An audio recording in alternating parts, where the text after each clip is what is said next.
escaped raised a huge ruckus.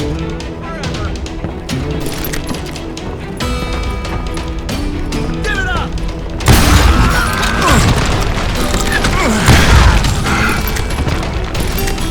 Guards were everywhere looking for him. Can't let the kid get away! Oh my God! Anybody see him?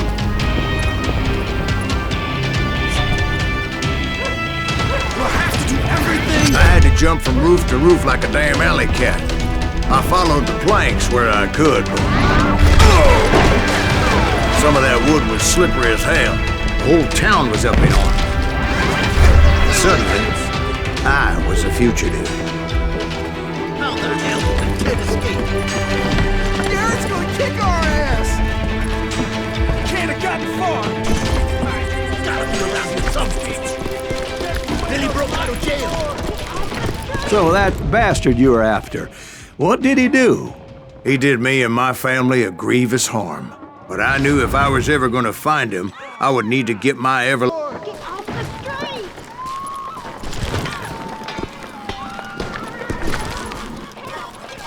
Where'd he get you? You!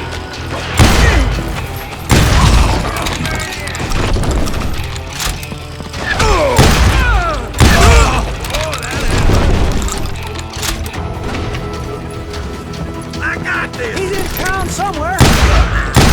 See, me and the kid shared a certain similarity in build and coloring. I was just glad I had Deputy Bob's mean-ass shotgun. In the street!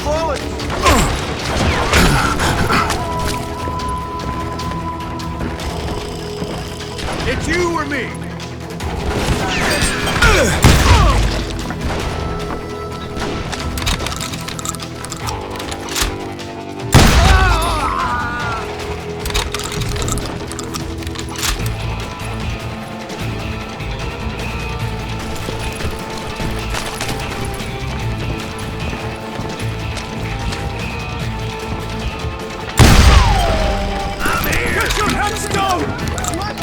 There's children here.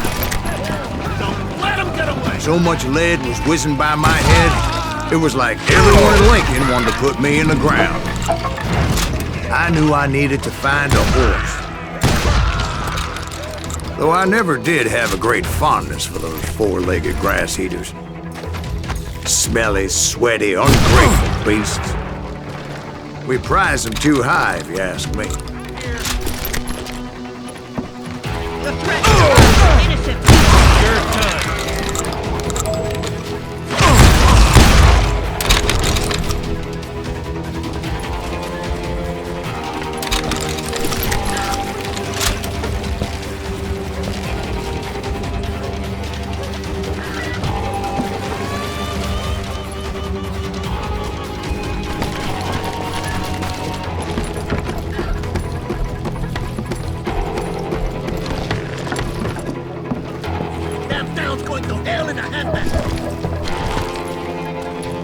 But where was the kid while you were busy getting shot at?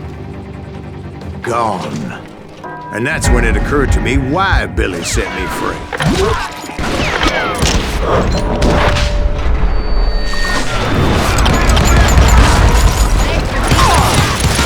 So I could be a hapless decoy and draw attention while he snuck out of town.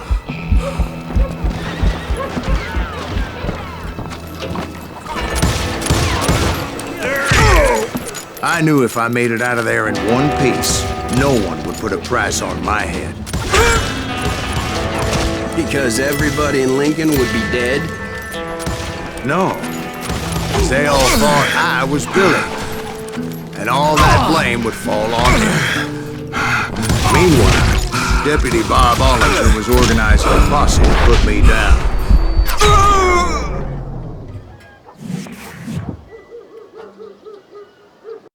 Bombs are useless against me. Oh, you are good. Death is too good for him.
Finally, I found what I was looking for.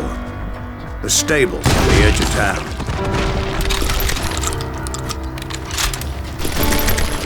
I guess Billy saved your ass, taking out Bob Ollinger the way he did. Billy didn't kill Bob. Sure he did. He dispatched him right after he shot Deputy Bell. No, sir. Because Bob came right up behind me, angry as hell that Billy had lit out. "Hello, Bob," I said. "I think you better let me go." And he says, "I don't think so, boy. Not with my shotgun." So we stood there in the middle.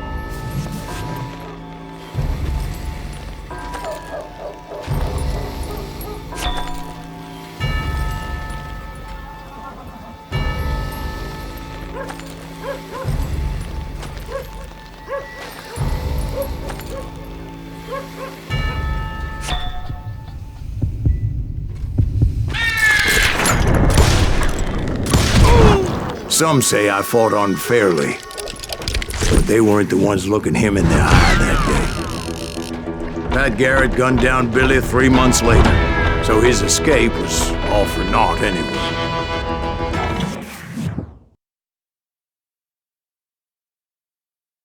So where'd you go after Lincoln? Mexico, until I realized nobody was.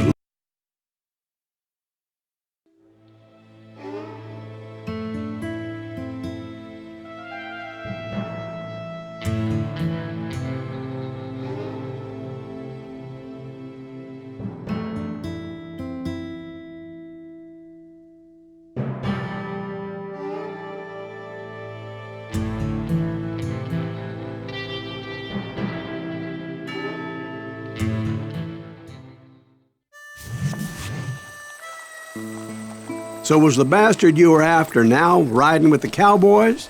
Roscoe Bob Bryant was his name. Oh. But no, this time it was a different bastard I was after. The aforementioned Mr. Ringo. I came upon them robbing a stagecoach, which wasn't surprising, being they were such murderous thieves and bastards. The bandits wore red scarves, so I knew they worked for the old man. Over there! I did my best to help those poor passengers.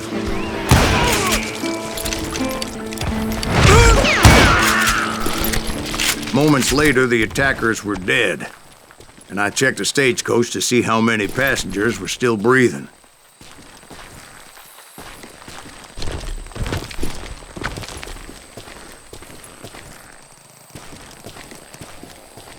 None. It was then I wondered if the rocks weren't hiding more bandits. Was that all of them? Or did I just hit the rear guard? I quickly got my answer. They attacked from on high like Apaches often did.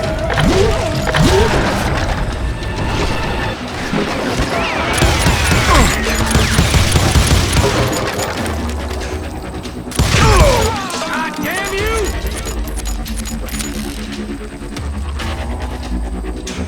Send him to hell!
Unfortunately, I was running out of ammo.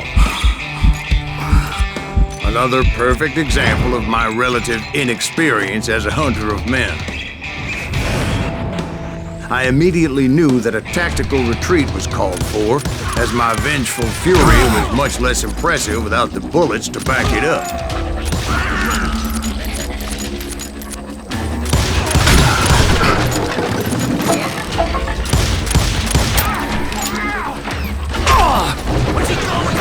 Finally, they managed to corner me. Trapped as I was, the odds of my survival seemed pretty slim.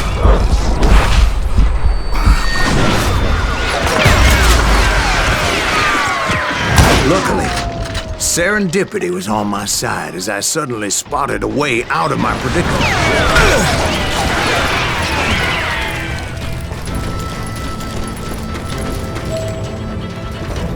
I ran ahead as if the devil himself was after me. Bullets were whizzing by my ears, but I wasn't about to roll over and die. I just kept running like there was no tomorrow. Because there wouldn't be if Clanton and his men caught up with me. As I was scurrying around those caves, I thought, what was I thinking? Going up against a gang like this?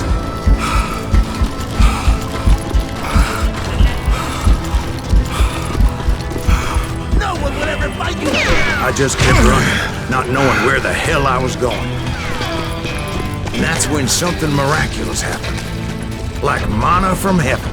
I found the desiccated remains of what looked like an Apache warrior. The old weapon next to him supplied me with some much-needed ammunition.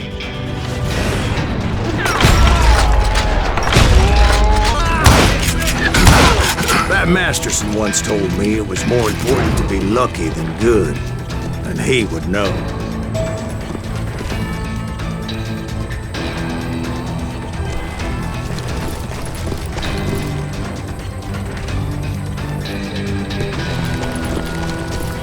And imagine my surprise when I found a fistful of dynamite to go along with that ammo. That stroke of good fortune evened the odds and bolstered my confidence. It was time to turn the tables. Time for the prey to become the predator. Time for the hunted to become the hunter. Time. All right, Jesus, we get it. They were right where you wanted them. That's right, Jack. I was done running. And the old man's boys were not expecting that. No, sir. I came at them like a wildcat. My fury knew no bounds.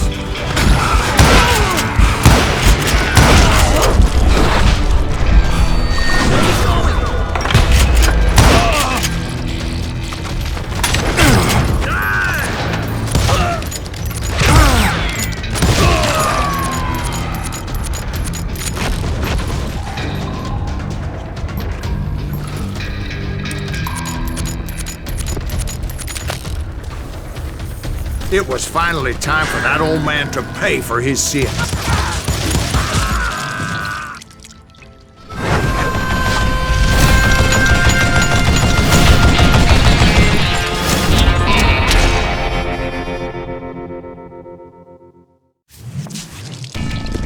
I yelled out at the top of my lungs, "Clanton, I'm coming for you!"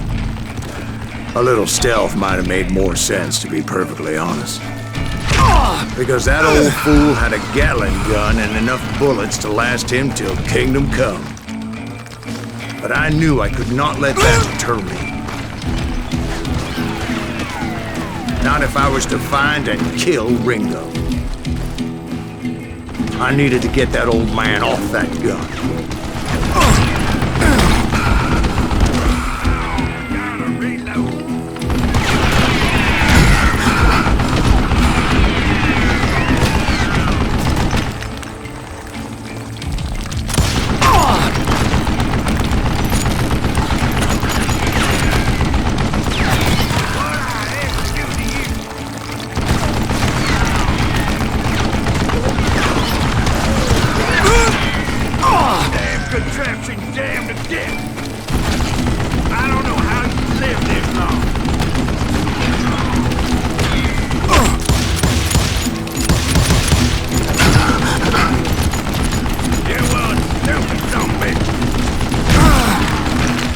Most everyone thought it was the Ruales who had come up against him in Guadalupe Canyon, but it was just me.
Apparently, one of the cowboys made it out of there alive and told Ike and Billy Clanton that it wasn't a Mexican who took their father's life that day.